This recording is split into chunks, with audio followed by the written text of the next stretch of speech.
Hi, everybody, and happy holidays. Thomas Miller here on the Fun Astrology video podcast, and we are going to do a little bit of an abbreviated episode here, not because it's a holiday, because the sky doesn't have much in it happening this week.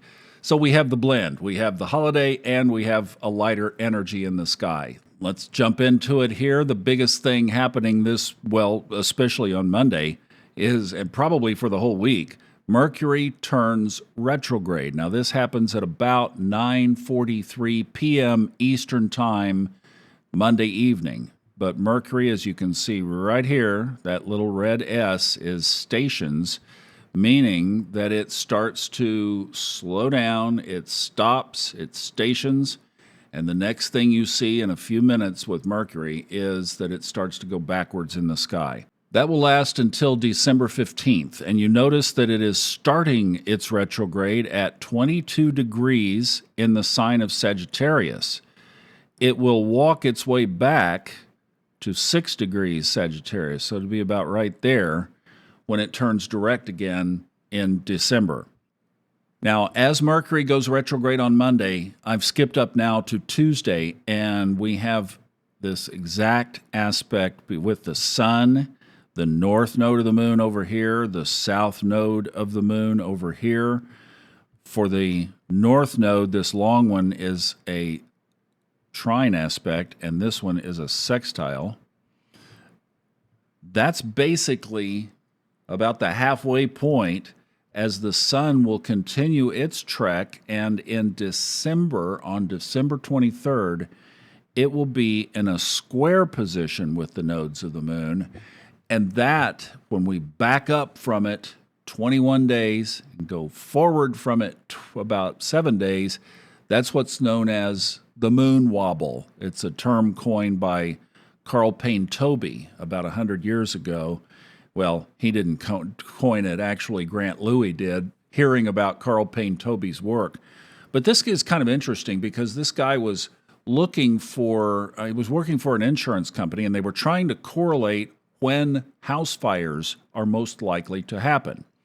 And he thought that it would be most likely when there was an eclipse, but it wasn't that at all. It happened to be that when the sun was either at these right angles to the nodes of the moon, so something, very roughly like that, or when the sun and one of the nodes are together in a conjunction, then this moon wobble happens usually 2 to 3 weeks before or up to a week after that broad range of time is when he would see these house fire claims come into the insurance company.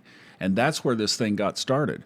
But then we've observed that, for example, 9/11, the Oklahoma City bombing, the Hamas attack, these big situations, and then a lot of natural phenomenon, earthquakes, volcanoes, etc., happen within that time window.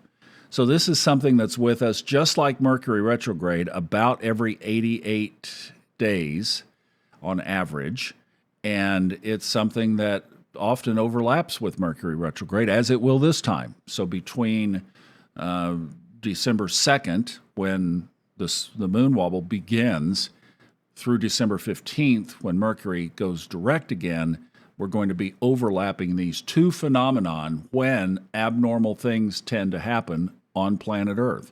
So we'll be aware of that, at least during the first 2 weeks of December in particular.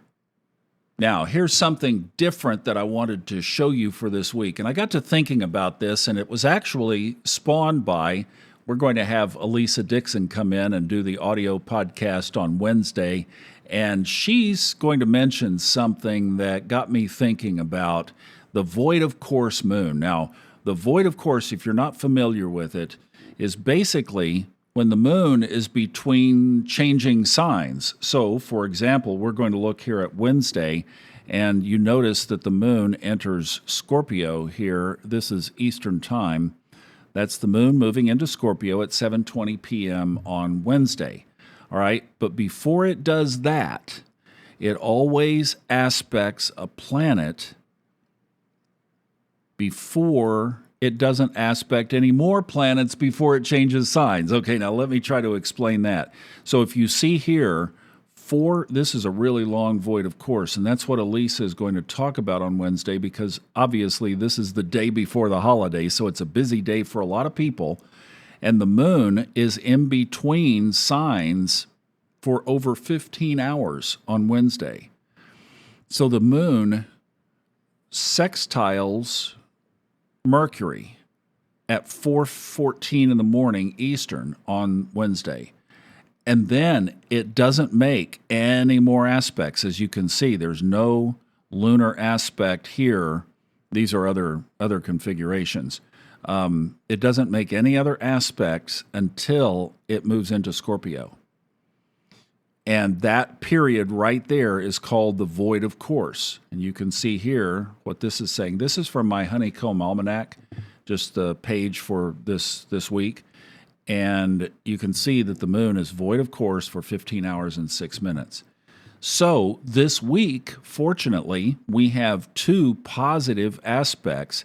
You only go with the Ptolemaic aspects here. I guess you could use the sub ones, but I just use the Ptolemaic aspects. That's sextiles, trines, squares, and oppositions. And there wouldn't, and conjunctions as well. There could be a conjunction, yes, absolutely. But we get 2 positive ones this week, and we've been in this string of negative ones. Basically, before Pluto moved into Aquarius, Pluto was just standing right there, and it always was 29 degrees something. You see that this aspect happens at 22 degrees, and then the sun moves in. So that's 8 full degrees that it does not make a significant aspect to another planet, including Neptune, which is now the one that's right up against the door at 27 degrees. I hope this is making sense. We'll go back to the chart in a minute, but let me just show you the one other one for next week. So here's Saturday, and you can see it's not nearly as long. So we're talking about 5 hours instead, but you notice that the last aspect that it makes here is Neptune. There's Neptune at 27 degrees, but it's a trine aspect, so that's also a favorable aspect, just like the one was on Wednesday. So this is really great energy for the week as far as the moon is concerned, except that we have that really big, long void, of course, on Wednesday. But here was my thought. With all of these outer planets changing signs, I mean, within 2 years, Jupiter, Uranus, Neptune, Saturn, and Pluto already has all of the outer planets that form the major themes of a whole generation are getting ready to change signs. In some cases, obviously Jupiter doesn't in its year transit, but you know what I'm talking about. I mean, things change with these outer planets. The energy around us changes. And we've never felt this in this compressed of time yet in human history that has been recorded, at least looking at the stars. That's Ray Merriman's database, and I certainly trust that. Now, the one that's going to be taking place early next year is Saturn and Neptune are going to be moving into Aries in the first part of next year, and that's going to shift things.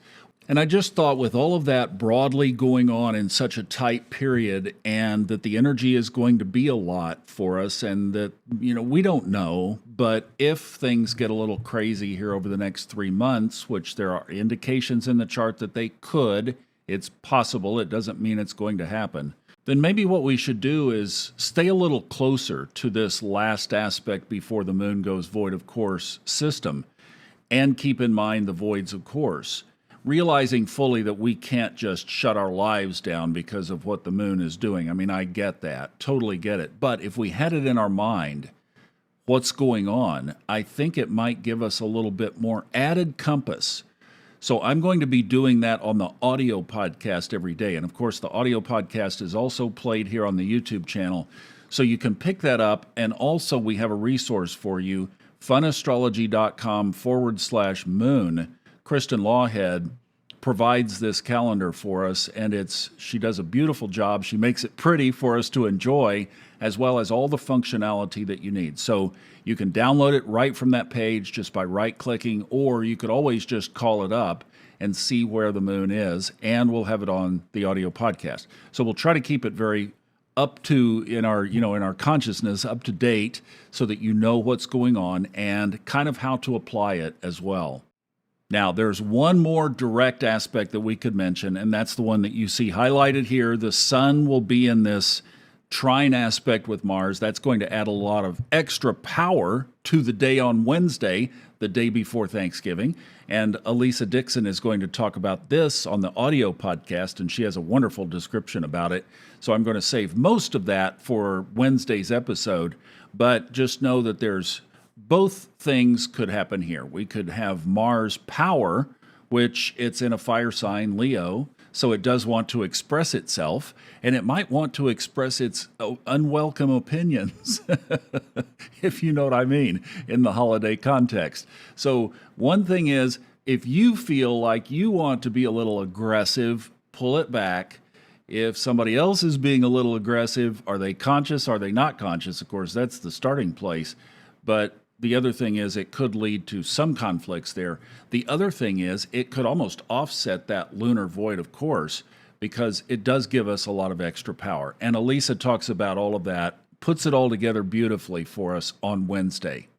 I hope you all have a wonderful holiday season. I'll be sending gratitude to each of you energetically for watching and listening to all this stuff that I do. I appreciate you more than you know.